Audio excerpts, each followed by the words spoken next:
Just like every January nowadays, the Chinese Super League teams start flashing the cash and trying to lure Premier League players to the Far East.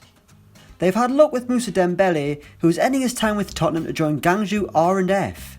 But while Dembele said yes, there are a lot of Premier League figures who've said no. Here are 9 times the Chinese Super League failed to sign Premier League stars. Number 1, Wayne Rooney. While he may have had a great debut year in America, Wayne Rooney's career was a bit of a crossroads in 2017. The forward was becoming more and more out of favour at Manchester United, which prompted rumours of a move away from Old Trafford. That January, the forward was linked with the move to China, with clubs reportedly willing to pay him £1 million a week according to The Sun, although that does tell you a lot, to be honest. Rooney's agent actually went out to China to try and negotiate a deal, but nothing materialised, and instead he went back to Everton that summer. Number 2, Aleksandar Mitrovic. A recent rejection, but Fulham reportedly turned down a £50 million offer for talisman striker Aleksandar Mitrovic.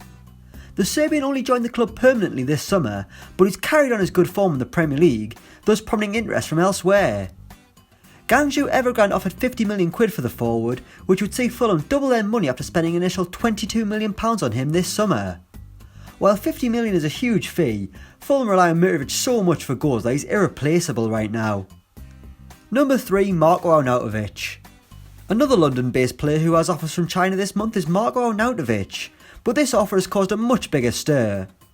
An unnamed Chinese Super League club has offered £35 million to West Ham for Arnautovic, but the Hammers have rejected it, insisting they want to keep the Austrian. However, then his agent and brother piped up, they're the same person, stating that Marko wants to leave for China. Arnautovic seemed to wave goodbye as he left the field against Arsenal on Saturday, so could this be a sign of things to come? I feel like we haven't heard the end of this. Will Marko Arnautovic get his wish? Let us know in the comments below. Number 4, Andy Carroll. This isn't the first time the Hammers have had to deal with interest from the Chinese Super League though. In 2017 there was a lot of interest in Andy Carroll, with The Independent reporting that 3 Chinese Super League sides were interested and that a tentative £32 million offer had been made for the forward.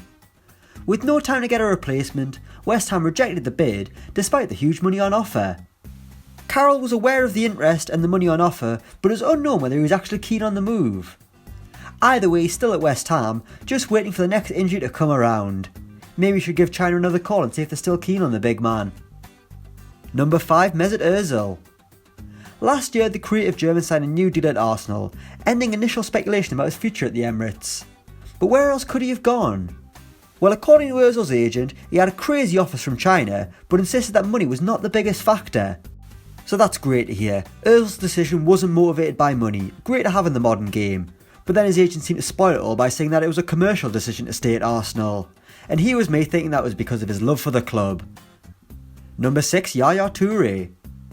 Currently a free agent, things haven't gone too well since leaving Manchester City for Yaya Toure, having been released by Olympiacos. But things could have been very different had he headed to the Chinese Super League. In 2017, the Ivorian was offered a ridiculous £470,000 a week by Shanghai SIPG, and the year before that he was offered £520,000 a week by Jiangsu Suning. Despite the insane money, Toure said no and remained at the Etihad because apparently he just loved the way that he was treated by Pep Guardiola. Number 7, Rafa Benitez. It's not just players the Chinese Super League try to poach, they're interested in managers too. But fortunately for Newcastle, Rafa Benitez doesn't seem interested in leaving the northeast for China. Over the past couple of years, Benitez has often been the subject of interest from China, with the situation at St James's Park very unhealthy under Mike Ashley. But alas, he's still in the Geordie dugout rather than in China. To be fair, if he were to take over a Chinese team, the money wouldn't matter. He's already got enough to buy Newcastle a new striker according to Richard Keys, so he's clearly not shy of a penny. And while we're on, Rio Ferdinand, you're a knob too. After that brief outburst, let's move on. Number 8, Diego Costa. The raging striker's time at Chelsea ended in controversy, but in the end he got his dream move back to Atletico Madrid. But if that didn't happen, Costa wasn't going anywhere else, and definitely not China. In 2017, there was reportedly a £76 million offer from Tianyan Quanyan for Costa, who were confident of securing his signature. However, Costa insisted that he wouldn't go just because Chelsea wanted rid of him, with Atletico Madrid the only destination he was interested in. Chinese teams have had a lot of success buying from Chelsea in the past, but Diego Costa was having none of it. And number 9, Harry Kane and Dele Alli. Our final offering, and we've bundled this one together as it's not quite clear if there was ever actually a bid on the table. But in January 2017, the Daily Mail ran a story claiming that the Chinese Super League wanted to tap into the English market by bringing in a huge name, with Dele Alli and Harry Kane sitting top of the list. The report claimed that they were prepared to pay a top English player up to £800,000 a week to play in the division, an obscene amount of money.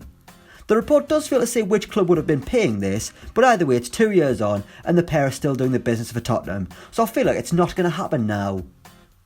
So that's 9 times the Chinese Super League failed to sign Premier League stars. Let us know your thoughts in the comments, especially on the Arnautovic deal.